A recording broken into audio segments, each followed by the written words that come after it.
Olá, boa noite. Sejam bem-vindos, Hannes. Esse é o canal Hannes Sawyer e hoje eu trago para vocês uma convidada super mega especial, Mariana. Seja bem-vinda, Mariana. Obrigada. Mariana veio trazer pra gente um pouquinho da história dela e, contudo, eu convidei a Mariana justamente porque eu tinha imensas dúvidas por conhecer uma pessoa que transicionou religiosamente. Mariana, conta pra gente um pouquinho da sua história de vida. Mariana tem que idade, veio da onde? Então, eu tenho 23 anos, venho do norte de Portugal, mais especificamente do Porto. Fui nascida e criada lá. Tenho a parte da família da minha mãe que é bastante cristã e católica, até que tenho um tio que é padre. Já da parte do meu pai não é tão ligado à religião em si, mas pronto, tive essa educação desde criança. Então, tive a educação cristã desde pequenina. Ao longo da minha vida tive as minhas aventuras e licenciei-me em gestão hoteleira. E em 2022 vim para o Algarve fazer um estágio. Depois voltei ao Porto para terminar os meus estudos e voltei novamente ao Algarve para começar a trabalhar. O meu interesse na religião islâmica foi a partir de 2023, principalmente por causa de todos os canais de redes sociais, de televisão. Todas as pessoas falavam de uma forma muito negativa sobre esta religião e eu queria perceber melhor do que é que estávamos a falar e pouco a pouco identifiquei-me e agora sou muçulmana. Boa. Mariana, conta pra gente então. Então foi em 2023 que você decidiu se transicionar na religião. O que te causou a formiguinha? O que te trouxe essa vontade de conhecer essa outra religião? O que te pôs na cabeça de dar o primeiro passo? Você já foi de cabeça, já se vestiu, já pôs uma burca? É burca que fala? Conta pra gente um pouquinho dos nomes. Se você já tem acesso ao Corão, é o Corão mesmo o nome da Bíblia deles? É chamado Bíblia, não é? Eu tenho imensas dúvidas para esclarecer com você.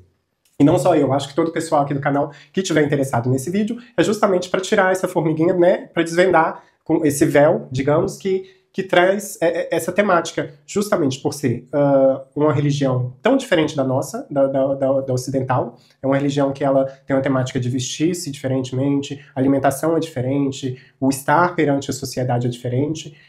Muitos de nós vemos com preconceito, sim, desde o 11 de setembro, com todos os acontecimentos, mas sabemos que nem tudo é visto só pelo meu ver ou só pelo olhar de outra pessoa que tem um pensamento diferente do meu, como foi o seu caso, Mariana. Então vamos contar pra galera um pouquinho dessa temática, como é que foi e como é que foi o seu passo a passo até você se transformar completamente nessa pessoa que você é hoje. Eu participei muito pouco da transição da Mariana.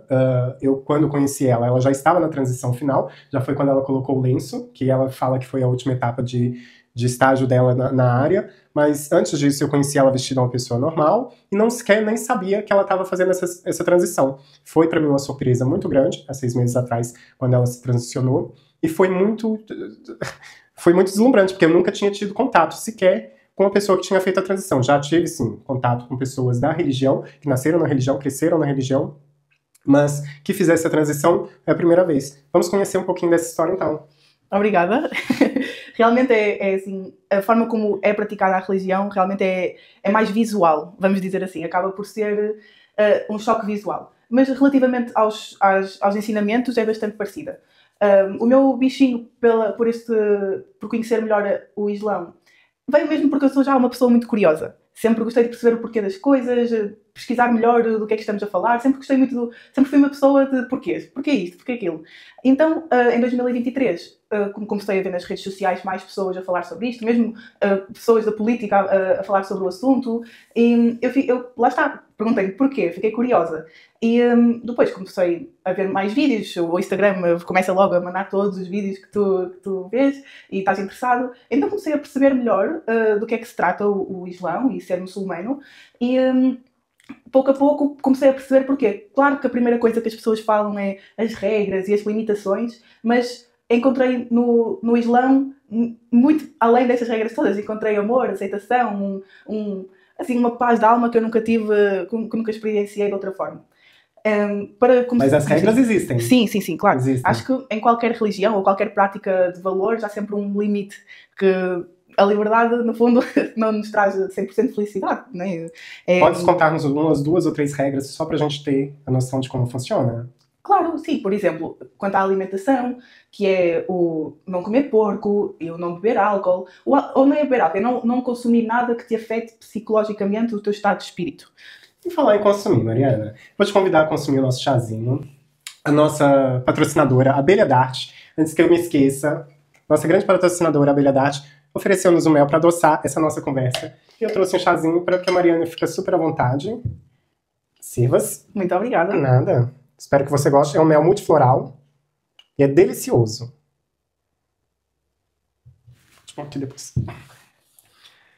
Fica à vontade, se quiser adoçar mais, viu, Mariana? Eu já adocei bastante, o meu tá bem docinho. Eu ponho a colherada, eu já pus 2 colherzinhas. Pra mim é maravilhoso esse mel, eu já tô mega acostumado. Além do mel, a Abelha Dart também produz outros produtos que são maravilhosos, como velas, 100% de cera da abelha. Todos os produtos deles são sustentáveis, ou seja, eles prezam pela sustentabilidade, por salvar o mundo, trabalham 100% com a natureza, com o máximo de cuidado com os animais. É uma empresa nota 1000 no mercado. Vale a pena, se você não conhece ainda, venha conhecer a Abelha Dart. Continuando a conversa, Mariana, você estava me falando sobre as regras, não comer a carne de porco, utilização do véu, não usar, né, não utilizar-se de produtos que tenham álcool ou que faça alucinogênios, como é que é? Que altere o estado de ambiente. Boa. Claro que pronto, todas estas regras têm um sentido que, ao estudarmos mais, não sobre a própria escritura, mas sobre o mundo, sobre as frequências, sobre a energia, sobre tudo isso, nós conseguimos entender o que está por trás disto. Porque, como muçulmana, acredito que o Alcorão, que é o nome que damos ao livro, como vocês chamam Bíblia, ao livro da Palavra de Deus, acreditamos que é um conhecimento divino e por isso é normal nós não entendermos algumas coisas, mas o próprio livro também diz-nos e diz mesmo, estudem, vão além daquilo das palavras, não sigam cegamente, estudem e entendam, porque eu não sei, não diz lá o porquê. E antes de você conhecer o Alcorão, antes de você conhecer essas palavras que te motivaram, antes de você ter contato com essa energia, com essa vibração que te contagiou de alguma forma, Mariana, você teve antes experiências com algum tipo de bebida alcoólica, algum tipo de droga?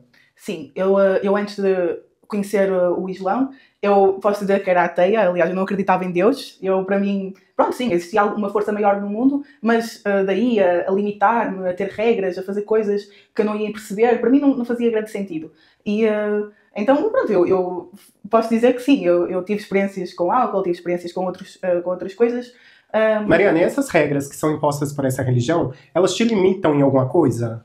Você se sente limitada, ou que seja de trabalho, ou que seja de alguma coisa? Você tem algo pra você que você fala assim, isso pra mim me deixou presa a que eu gostasse muito e tive que deixar de fazer? É assim, sim, houve coisas que me deixaram um pouco mais com esse sentimento, mas no final de contas, o facto de eu fazer essa, como é que se diz? Essa transição? Essa de abdicar. Okay. O facto de abdicar dessa coisa que eu tinha antes para Deus, para mim já vale a pena, porque eu acredito que estou nesta vida graças a Deus, não é? E estamos aqui, a vida é um teste para nós fazermos o nosso melhor, aprendermos com os desafios da vida, e isto o ter de abdicar é um desafio. Por exemplo, para dar exemplos, o véu em hotelaria é algo que não é, em hotelaria de luxo realmente não é uma coisa que se veja, pelo menos em Portugal. Eu não sei noutros hotéis, e eu sou muito de pessoas, gosto muito de falar com pessoas, gosto de conhecer histórias, e o facto de eu ter metido o véu fez com que a empresa me metesse mais para o escritório, e foi difícil, e ainda é difícil para mim, mas acho que o véu, esta transição, diz mais das pessoas do que de você mesma. De mim mesma. Pronto. Então ela se sente muito à vontade, pelo que eu estou entendendo, e é algo que não lhe limita muito, pelo que a gente pode também perceber aqui da conversa. Briana, e de fora, você olhando assim, você já falou que é algo que diz mais sobre o próximo do que de você mesma. E o próximo, como ele reage a você? Sua família reagiu bem? A minha família não reagiu bem. E é normal, eu estava à espera. É normal porque para mim... Até como você citou, você tem um tio padre, né? Sim, sim. Então um familiar muito próximo que é religioso, da católica, e já tem ali os seus preceitos. E como é que foi levar a notícia para a família? Como é que foi isso para você? Assim, até agora é só a minha família chegada que sabe, os meus avós e o meu pai e a minha mãe. Pronto, eu creio que agora ficou a notícia que, né, no meu canal não é muito famoso, mas pode ser que aconteça, você sabe. Sim, exatamente. Sim. Pronto. Não há problema. Pronto. Não há problema. Espero não te trazer problemas com isso. Mas está tudo bem. Mas também não é algo que eu queira esconder, né? É por isso Pronto, que eu... até mesmo porque é sua vida pessoal. Sim, é isso. Acho que eu também... Isso não... depende de você, não dos outros. Lembrando que ela é uma mulher maior de idade e a escolha dela é 100% dela. Sim. Nós devemos todos, quer sejamos família, quer sejamos amigos, quer sejamos desconhecidos, olhar, respeitar e entender, fazer a nossa compreensão. Olhar para ela com compaixão e tá tudo bem. E se um dia ela quiser destransicionar, é olhar e falar, tá tudo bem também, e é isso, é a vida que segue. Mas se ela se sente bem com a transição, por falar em se sentir bem com a transição, conta-me algumas coisinhas. Já conheceu alguém que seja da religião mesmo, que tenha te dado um apoio maior, que tenha te incentivado, tenha dito, não, vem que nós vamos, né, te apoiar, vamos te ensinar? Sim, eu até estou a arrepiar, porque eu sempre, para dar assim um contexto, eu sempre me senti assim como um outsider, uma pessoa assim fora do normal. Okay. E sempre tive de trabalhar para alegrar os outros e que os outros se sintam bem, então sempre vivi um pouco para os outros. Esta transição foi uma etapa grande para mim mesma, que foi algo que eu fiz para mim mesma. Então foi difícil, porque como eu sempre quis fazer os outros felizes, agora estou a fazer uma coisa para mim que está a ser muito falada, que as pessoas não gostam, foi assim uma etapa difícil para mim, mas eu preparei-me psicologicamente, e quando eu fiz esta etapa final do véu, fui super bem acolhida pela comunidade muçulmana. Eles são pessoas super simpáticas, super queridas, com um coração enorme, falam de uma forma muito gentil e realmente quando veem que uma pessoa transicionou ou converteu-se à religião islâmica, que acaba por ser a que eles praticam, eles quase que te levam ao colo. Têm muito carinho por ti. E nunca tinha sentido assim algo de uma coisa assim tão forte de uma comunidade e pessoas tão fofinhas. Isso é muito interessante saber Sim. que eles estão ali para apoiar e que ela não fez esse caminho sozinha, que tem pessoas que também estão da outra parte, não da parte do contra, mas da parte da recepção e de ajudar ela e fazer por ela. Conta-me uma coisa, Mariana. Como é que tá a vida nesse meio? Você tá gostando das coisas que você come lá? Como é que é a vossa maneira de orar? É com o joelho e a testa no chão? Ou isso é de outra religião? Como é que é? Conta um pouquinho pra gente. Tem aquela hora certa, porque eles falam que tem a hora do sol, não sei. Eu não sei nada. Eu sou zero de saber sobre isso, mas tenho imensa curiosidade de aprender, não de aprender, mas de saber como é feito, por que é feito. Sim, e eu agradeço imenso as pessoas que têm curiosidade e vêm perguntar, porque é muito melhor tentar perceber primeiro do que ficar com a tua própria opinião, que às vezes se calhar não é bem a realidade.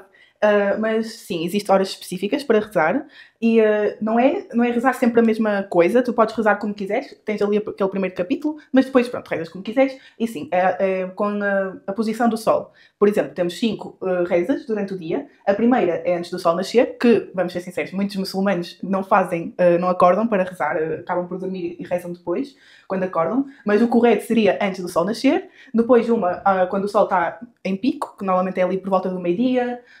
Depois esta aqui não sei muito bem, mas é umas horas antes do pôr do sol, depois é no pôr do sol e depois quando já está completamente noite. Isto, quando eu comecei a estudar sobre as frequências e a energia, que isto foi antes já de conhecer o Alcorão, fiquei a saber que os próprios animais fazem à maneira deles a reza. Por exemplo, os passarinhos, que quando nós acordamos eles estão a cantar. Chega também ao pôr do sol, eles também começam a cantar. E achei isto super bonito. Pronto, a natureza também tem a forma dela de interagir, tem a forma dela de lidar, e realmente, nisso você tem razão. Cada um na sua frequência, cada um na sua energia, e todos com o mesmo intuito, né? De ter aquele momento para si, de concentrar e fazer. E conta-nos mais, Mariana. Já sabemos que tem o horário certo, tem posição correta, Sim. Tem que estar com o terço na mão. Eu chamo terço. Como é que vocês chamam aquele das bolinhas? Como é que é? Tasbih. Pronto, eu chamo um terço, que tem bolinhas, sim, eles têm diferente.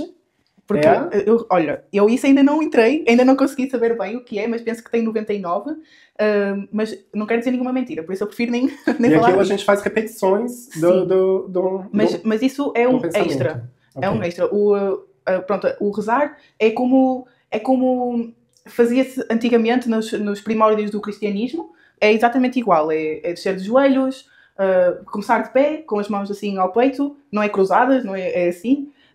Depois ir com as mãos aos joelhos e em prostração, subir outra vez, depois descer de joelhos e fazer assim, sentar, pronto, aquilo tem várias fases do rezar, mas costuma ser por volta de 5 minutos. Ok. Eu acabo por fazer uma comparação, quando as pessoas dizem, mas vais rezar a meio do trabalho, isso não é mau e tal. Olha, é exatamente o mesmo tempo de ir fumar um cigarro. Por isso, não vai ocupar assim nada, não é nada do outro mundo. É como ir fumar um cigarro. Mais uma dúvida retirada. O tempo que você tira para fumar um cigarrinho, ela tira para fazer a oração dela. É isso. Sim. Como é que é dito? Então, o Alcorão acaba por ter todas as histórias que estão na Bíblia, todas, e todas as que estão na Tora. Tem a mesma mensagem. Também acreditamos que Jesus Cristo é um grande profeta. Aí é que está a diferença do cristianismo para o Islão. Nós, muçulmanos, acreditamos em Jesus Cristo, que é um grande profeta e dos maiores a termos respeito. Temos bastante respeito por Jesus Cristo e a sua história, assim como Maria. Nós, muçulmanos, o que acreditamos é que ele não é Deus, mas sim um profeta, um mensageiro de Deus, em que Deus permitiu bastantes milagres através dele. E que o último profeta, o último mensageiro de Deus, será o profeta Muhammad, que nos trouxe o Alcorão. É essa a história. Nós temos todas as histórias da Bíblia, todas as histórias da Tora. É só essa a única diferença. Pronto. E sobre você, Mariana, como é que você está nesse momento com você mesma? Já está realizada? Você já está casada? Já tem filhos? Não? Vai ser com muçulmano? Vai ser com alguém que não é muçulmano e você vai pedir para transicionar? Você quer falar a respeito disso ou quer deixar em off? Não, posso falar, sim. Então, é interessante que quando comecei a estudar o islamismo, passado alguns meses, quando eu própria já estava a aplicar algumas coisas, como a alimentação, a forma de vestir, que acaba por ser mais modesta, eu conheci um rapaz que por acaso era muçulmano. Quando eu fiquei a saber, eu até fiquei impressionada, é quase como manifestei-o na minha vida. E assim funciona a vida das energias. Nós manifestamos a todo momento aquilo que queremos, aquilo que somos e aquilo que pretendemos. Como eu manifestei já há algum tempo, que eu encontrei com ela, fui colocar a roupa para lavanderia, encontrei com ela, fiz algumas perguntas e ali eu comecei a manifestar para mim, como ela foi completamente aberta comigo, eu criei para mim que sim, pode ser uma boa entrevista, pode ser que ela se abra, porque aquele não era o momento, porque já tem alguns meses, e não era realmente o momento de fazer uma gravação, mas hoje eu tô aqui concretizando, ou seja, aquilo que eu criei naquele momento ali, aquilo que passou na minha cabeça, hoje se realizou, os sonhos se concretizam. Por mais simples, ou mais impossíveis que sejam, eles de alguma forma vão se concretizar. Então conta pra gente, conhecer o rapaz? Sim. E a do Alcorão, qual que é a história deles? O que ele conta? Só uma leve ilustração. Ele já é... Ele já era muçulmano, então ele próprio também me ajudou a perceber algumas perguntas que eu tinha sobre a religião, e ele próprio às vezes também aprendia comigo, o que foi interessante. E pronto, eu ainda estou com ele, e na altura, antes de eu conhecer, já tinha feito uma promessa que o próximo rapaz que eu conhecer é para a vida, eu vou ficar com ele. Então, sim, não estou casada ainda, porque em Portugal os papéis é super difícil, mas está nos planos e já queremos os dois ficar juntos para a vida. A família dele aceita normalmente? Sim, aliás... Por você ser portuguesa e ter sido transicionada? Sim, aliás, eu conheci a família dele pessoalmente há uns meses atrás e na altura eu não usava o véu em Portugal, mas quando eu fui a Marrocos decidi, olha, já que eu sou muçulmana e já vou aproveitar e seguir a cultura deles, que usam o véu. Mas quando cheguei lá, pela minha surpresa, uma grande maioria das mulheres não tinha o véu. Na própria família tem irmãs, primas que não usam o véu, por isso é mesmo algo que ninguém pode dizer, olha, tens de usar o véu.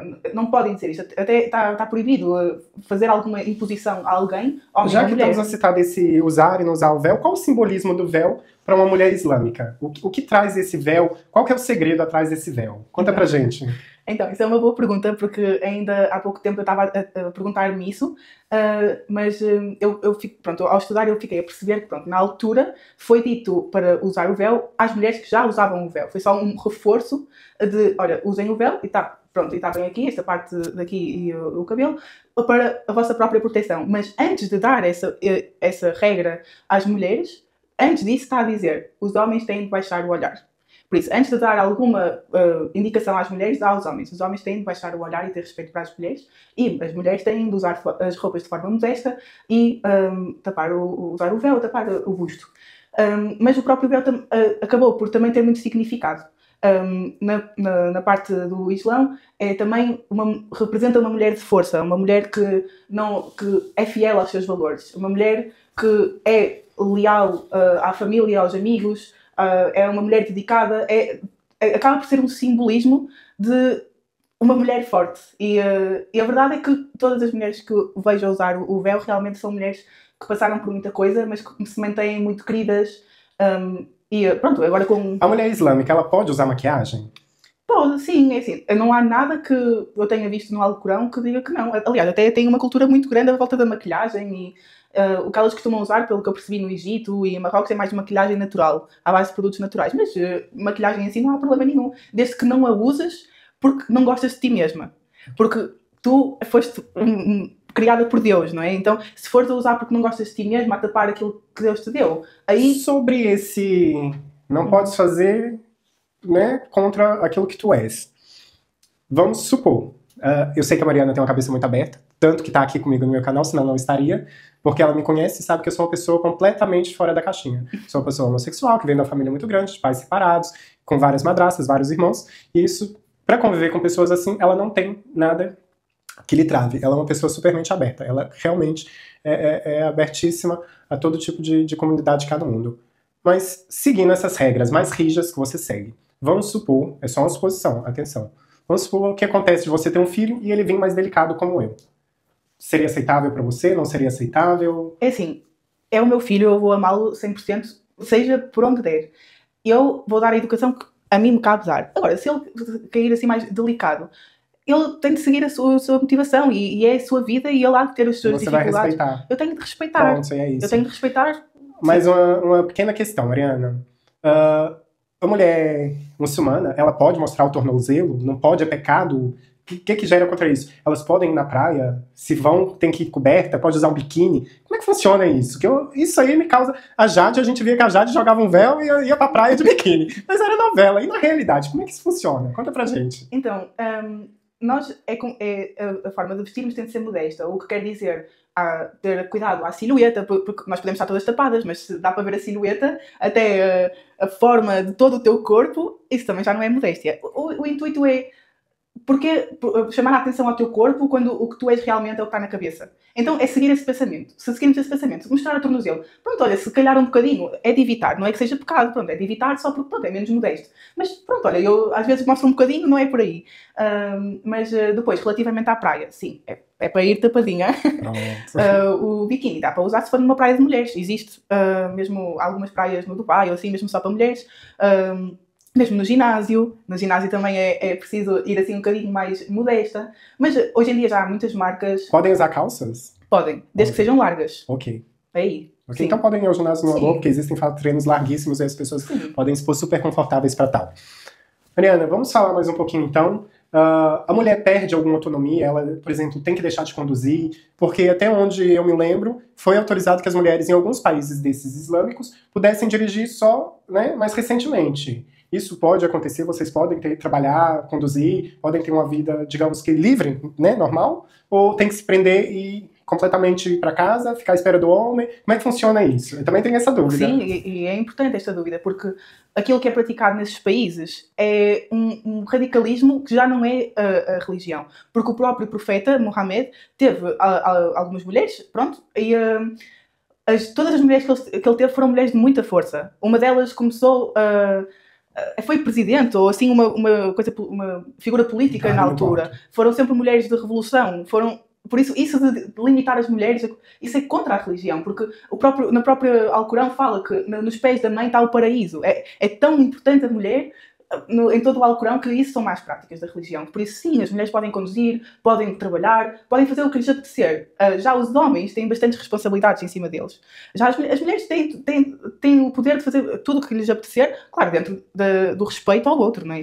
E sobre os homens ter essas responsabilidades sobre eles, é verdade que quando vocês se casam, o homem tem que oferecer o peso da esposa em ouro? Isso não. Não, eu bem desconfiei. Mas tem um dote. Mas tem um dote grande, que se for na cultura mesmo, tem de ser aprovado pelo pai, porque o pai próprio vai dizer, olha, a minha filha vale muito para mim, e tens de respeitá-la muito e tal, pronto, nessa troca, vamos dizer assim, é um dote grande que costuma ser. Nessa religião, os homens podem ter muitas mulheres? Podem ter até 4. E isto sim, assim, uma facada no ego. Conta-me outra coisa. Como é que você se sentiria? Porque pra gente que somos nós do Ocidente, isso não acontece. Se você tiver mais do que um, é traição. Eu, por exemplo, sou ciumento no mundo. Se pensar em sonhar comigo, já é pra mim já é traição, tô brincando. Mas você sentiria que é uma traição? Você se colocaria, sim, pode ter? Como que você se vê nessa situação? Então, esta situação das 4 mulheres tem muita coisa que tem de ser falada. Ok. Porque não é só, olha, podes ter 4 mulheres, não é um número aleatório. Isto foi um ensinamento no contexto em que na altura havia muitas viúvas devido à guerra que ficaram sozinhas com filhos. E por causa disso, muitos homens começaram a ter relações fora do casamento de forma assim, não eram 4, eram 10, eram 15, sem nenhum compromisso. E por isso veio o ensinamento de, olha, vais ter a responsabilidade até 4 se fores capaz de providenciar igualmente para as 4. Compras uma mala da Hermès para uma, vais comprar mais 3 malas. Vais dar amor para esta, vais dar amor para todas. Por isso não é uma coisa fácil. E na altura foi uma responsabilidade, mais uma responsabilidade para os homens, porque na altura havia muitas viúvas. Por exemplo, agora tem muitas viúvas na Palestina. E seria um esforço que, se por acaso acontecesse e eles conseguissem sair da Palestina, trazer uma mulher para o casamento para a ajudar. Nesse sentido, porque ela não ia conseguir providenciar para si mesma sozinha na situação emocional que estava. Por isso é até 4. Porquê 4? Porque vamos ver um homem. Isto aqui depois já vem da própria fisionomia do homem e emoção do homem. É algo que também não consigo perceber bem. Mas isso foi para limitar as relações extraconjugais que havia na altura e para trazer regras à poligamia. Neste momento não existe tanto assim, só os príncipes da Arábia ou uma coisa assim é que costumam fazer isso. Mas todos os casais muçulmanos que eu conheço é só uma. E a primeira mulher tem de aceitar qualquer outra que venha para o casamento. Isso é interessante. E deixa eu te perguntar, você pode ter vários homens? Ou a mulher muçulmana, ela pode ter vários homens? 4, por exemplo? Não, a mulher muçulmana não pode ter mais do que um homem. Claro que isso no que toca não, mas porquê que é assim e não é igual? Eu ouvi recentemente um senhor a comentar porque eu próprio não consigo explicar também, claro, não é? Mas eu vi um senhor a comentar que uma das razões poderia ser porque, imagina, se um homem tem 4 mulheres, dá para saber de quem o filho é de qual. Se uma mulher tem 4 homens, não sabe de qual é que será o filho. Pode ser uma das questões. Ok. É viável, né? É só mais uma questão diferenciada da nossa cultura, portanto, passemos à frente. Mariana, eu acho que tens mais alguma coisa a acrescentar pra gente? Sim, gostava só de dizer que temos muito a percepção de que a Bíblia, os ensinamentos da Bíblia e os ensinamentos do Alcorão são muito diferentes. Mas na realidade nós sempre estivemos muito juntos e desde sempre, desde o início do Islão, que os cristãos ajudaram muito os muçulmanos na sua caminhada de fé. E os ensinamentos são muito parecidos, porque o Deus que nos deu os ensinamentos é o mesmo. Por isso, a forma como rezamos, a forma como levamos a vida, de modéstia, porque os próprios cristãos usavam o véu antes. Por isso, os ensinamentos é tudo igual e é só mesmo esta diferença de Jesus Cristo ser o profeta ou ser Deus em terra, não é? Mas mesmo na poligamia e assim, é tudo as mesmas coisas. É mesmo só essa pequena diferença e nós estamos mais perto do que a televisão e as redes sociais querem fazer parecer. Então foi isso, a gente aprendeu mais um pouquinho sobre a outra religião, que é o Islã, e ficamos a par sobre aquilo que é a opinião dela e a opinião do outro perante a ela, e a opinião dos que estão com ela perante aos outros também. Eu fico muito feliz de você ter aberto um pouquinho da sua vida com a gente, Mariana. Para você que está em casa, se você tiver mais dúvidas, coloca numa caixinha de perguntas pra gente, comenta aí embaixo, compartilha, segue o canal. Se quiserem mais um bate-papo com a Mariana, que o que a gente falou hoje foi muito pouquinho, foi só para começar, porque eu sei que ela tem muito mais para passar pra gente aprender com ela. Deixem um recado que a gente vai fazer a segunda marcação se for preciso. Conto com vocês para falar pra gente se marcamos ou não esse segundo encontro. Tá bem, Mariana? Obrigada por teres permitido eu dar a conhecer mais. Obrigado eu por ter vindo ao nosso canal. Obrigado à Abelha da Arte por ter patrocinado esse momento. É super delicioso. Nossa, que bom. Eu também sou fã número 1. Faz parte do meu dia a dia a Abelha da Arte e agora também vai fazer parte dos nossos programas. Desde já um grande abraço apertado a todos vocês. Fiquem com Deus, com meu Deus, com Deus da Mariana. Obrigado por tudo.